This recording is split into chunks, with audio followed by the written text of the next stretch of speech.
Hi friends, welcome to my channel. మీరు మొదటిసారిగా నా వీడియోస్ చూస్తున్నట్లయితే తప్పకుండా లైక్ చేయండి, షేర్ చేయండి, సబ్స్క్రైబ్ చేయండి. పక్కనే ఉన్న బెల్ ఐకాన్ను క్లిక్ చేసి ఆల్ అనే ఆప్షన్ను సెలెక్ట్ చేసుకోండి. స్టోరీలోకి వెళ్దాం. కళ్యాణ్తో ప్రేమగా రొమాంటిక్గా ప్రవర్తిస్తున్న అనామిక కానీ కళ్యాణ్ మాత్రం దూరం పెడతాడు. అరెస్టు చేయించడమే వచ్చు అనుకున్నా, ఇలా ముద్దులు పెట్టడం కూడా వచ్చని ఇప్పుడే తెలిసిందని కళ్యాణ్ అంటాడు. జరిగిపోయిన దాని గురించి ఎందుకు, నీతో ప్రేమగా ఉండాలని ఉంది అని అనామిక అంటుంది. నీకు ఒక్కదానికి అనిపిస్తే సరిపోదు అని కళ్యాణ్ అంటాడు.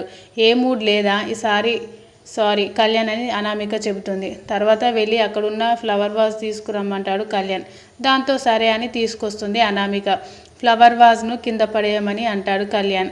ముందు ఎందుకని అడిగిన తర్వాత నువ్వేం చెబితే అది చేద్దామని ఫిక్స్ అయ్యానని అనామిక అంటుంది. ఫ్లవర్ వాజ్ కింద పడేస్తుంది. దాంతో అది ముక్కలవుతుంది. ఇప్పుడు దానికి సారీ చెప్పమంటాడు కళ్యాణ్. అనామిక సారీ చెబుతుంది. అతుకుతుందా, నా మనసు కూడా ఇలాగే ముక్కలైందని కళ్యాణ్ అంటాడు. అది వస్తువు, నువ్వు ప్రాణం ఉన్న మనిషివి అని అనామిక అంటే, ప్రాణం ఉంది కానీ అందులో ప్రేమ లేదు, దాన్ని నువ్వే చంపేశావు అని కళ్యాణ్ అంటాడు. ఒక్కసారి తప్పు జరిగితే జీవితాంతం దూరం పెడతావా, మనం భార్యాభర్తలం అని అనామిక అంటుంది.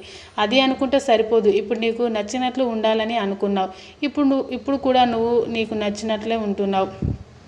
ఇదివరకు నేను కూడా నీకు దగ్గరికి ఇలా ప్రేమగా వస్తే చీకొట్టావు, అప్పుడు కూడా నేను అర్థం చేసుకున్నాను. కానీ నువ్వు మాత్రం నన్ను మిషన్లానే చూసావు. నీకు భర్త అంటే సంపాదించాలి, గొప్పగా బతకాలి, అంతేకాని నాకు ఏదిష్టి అని ఒక్కసారి కూడా ఆలోచించలేదు.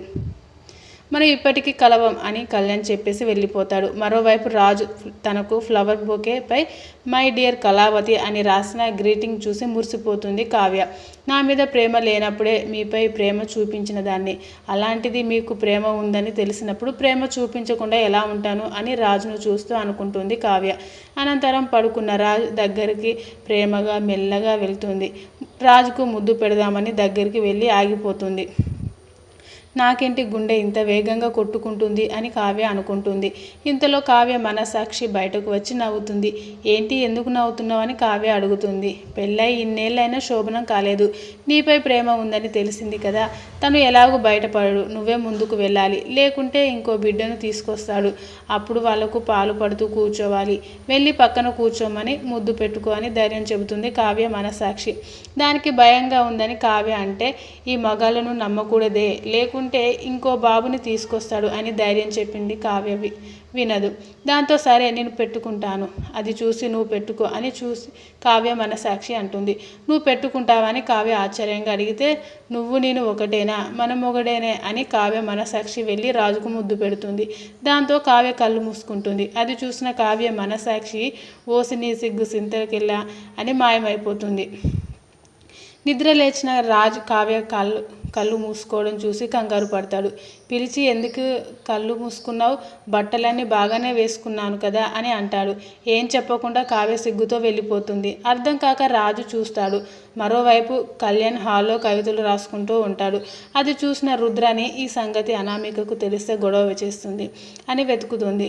కాఫీ తాగుతున్న అనామికకు చేదు వార్త చూపిస్తానని కళ్యాణ్ను చూపిస్తుంది రుద్రాని. కళ్యాణ్ను చూసి షాక్ అవుతుంది అనామిక. ఏంటి సైలెంట్గా ఉన్నావు, నిలదీయకుండా అని రుద్రాని అంటుంది. తనను చెంపపై కొట్టింది గుర్తు చేసుకుంటుంది అనామిక. రెండో చెంప వాయిస్తాడని భయపడుతున్నావా అని రుద్రాని అడిగితే, ఎవరితో అడిగించాలో వారితోనే అడిగిస్తాను అని ధాన్యలక్ష్మి దగ్గరికి వెళ్తుంది అనామిక. ఆఫీస్కు రాజుకు వెళ్ళాక కళ్యాణ్ వెళ్లకుండా ఉంటే నా కొడుకే వెళ్తాడని రుద్రాని అనుకుంటుంది. ధాన్యలక్ష్మిని హాల్లోకి తీసుకొచ్చిన అనామిక కళ్యాణ్ అని అరుస్తుంది. కానీ కళ్యాణ్ పలకడు. అనామిక అంతలా గొంతు చించుకొని అరుస్తుంటే పలకవేంటి అని రుద్రాని అడుగుతుంది. అవునా, నేను బయట కుక్కలు మురుగుతున్నాయని అనుకున్నాను అని అత్త అని కళ్యాణ్ అంటారు. దాంతో అంతా షాక్ అవుతారు. పిలవడం కంటే నీలా శుతిమెత్తగా పిలవాలి, పక్కనే ఉన్నాగా అరవడం ఎందుకు అని కళ్యాణ్ అంటాడు. ఇక్కడే ఎందుకు ఉన్నావని ధాన్యలక్ష్మి నిలదీస్తుంది. కొత్త ఆలోచన వచ్చింది, రాస్తున్నాను అని కళ్యాణ్ అంటాడు. పాత పని మొదలు పెట్టావా, మరి ఆఫీస్కు వెళ్ళవా అని ధాన్యలక్ష్మి అడిగితే, ఏ ఆఫీస్కు నేనెందుకు వెళ్తాను, వెళ్తే అన్నయ్య వెళ్తాడు, లేకుంటే వదిన వెళ్తుంది, నేను వెళ్ళను, ఈరోజు నుంచి నాకు నచ్చిన పని చేసుకుంటాను అని కళ్యాణ్ అంటాడు. ఆఫీస్కు ఎందుకు వెళ్ళవని అనామిక అడిగితే, అది నువ్వెవరు అడగడానికి అని కళ్యాణ్ అంటాడు.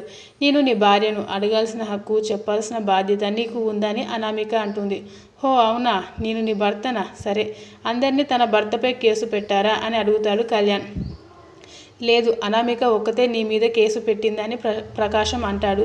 నా మీద కేసు పెట్టిన మనిషి నా భార్య ఎలా అవుతుంది నాన్న? భార్య కాని మనిషికి నన్ను అడిగే హక్కు ఎలా ఉంటుంది? ఆవిడకు సమాధానం చెప్పాల్సిన బాధ్యత నాకు ఎక్కడా లేదు అని కళ్యాణ్ అంటాడు. అది పాయింటే అని ప్రకాశం అంటాడు. ఎవరు చూసుకోకుంటే కంపెనీ ఏమైపోతుంది అని దానిలక్ష్మి అంటుంది.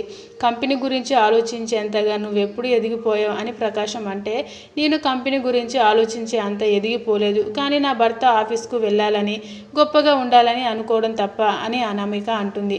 అందులో ఎలాంటి తప్పు లేదు, కానీ ఏ తప్పు చేయని వాడు నా కొడుకు, వాడి మీద కంప్లైంట్ ఇవ్వడమే నువ్వు చేసిన పెద్ద తప్పు అని ప్రకాశం అంటాడు. ఇప్పుడు పోలీస్ కేసుకు ఆఫీస్కు సంబంధం ఏంటి అని అనామిక అంటే, ఉందని గట్టిగా అరుస్తాడు కళ్యాణ్. అందరూ షాక్ అయి చూస్తారు. నా కవిత్వాన్ని ఇష్టపడి ప్రేమించావనుకున్నా, కానీ నాకు ఎందులో ఆనందం దొరుకుతుందో నీకు అవసరం లేదు. నా బట్టలు, క్రెడిట్ కార్డు, కారులో తిరగడం అనేది మాత్రమే నీకు ముఖ్యం. నేనుగా నీకు నచ్చలేనప్పుడు, నన్నుగా అర్థం చేసుకోలేనప్పుడు నువ్వు నాకు భార్యగా ఎలా కనిపిస్తావు అని కళ్యాణ్ అంటాడు. నన్ను అప్పును అనుమానించి కేసు పెట్టి జైల్లో పెట్టించాలనుకున్నావు. అది నువ్వు కోరుకునేదే కదా. బొమ్మలా నడుచుకుంటే క్షమిస్తావు, లేకుంటే జైల్లో పెట్టిస్తావు. ఇక నిన్ను భార్యగా ఒప్పుకుంటాను. పక్కలో పామును పెట్టుకొని తిరుగుతున్నప్పుడు నీ మాట నేనెందుకు వింటాను? ఇన్నాళ్ళు నీకోసం నాకు నచ్చినవన్నీ చేశాను. ఇక నుంచి నీకు నచ్చినవి ఏది చేయను, నాకు నచ్చినవి చేస్తాను. ఆఫీస్కు అసలు వెళ్ళను అని కళ్యాణ్ తెగేసి చెప్తాడు. తనకు నచ్చింది జరిగింది రుద్రాని సంబరపడిపోతుంది. ఇలా అందరూ ఆఫీస్కు వెళ్ళకపోతే ఎలారా అని అపర్ణ అడుగుతుంది. అది నా సమస్య కాదు పెద్దమ్మ, నీ సమస్య. నువ్వే అన్నయ్యను తొలగించావు, కంపెనీని నడిపించి సమర్థుడు అన్నయ్యే అని తెలిసి కూడా తప్పించావు. కంపెనీ గురించి మాట్లాడేటప్పుడు నువ్వు ఒక్కసారి ఆలోచిస్తే మంచిది అని కళ్యాణ్ నిలదీస్తాడు. అంతా షాక్ అవుతారు. కళ్యాణ్ అని గట్టిగా అరుస్తుంది అపర్ణ. ఇంతటిలో సీరియల్ ముగింపు.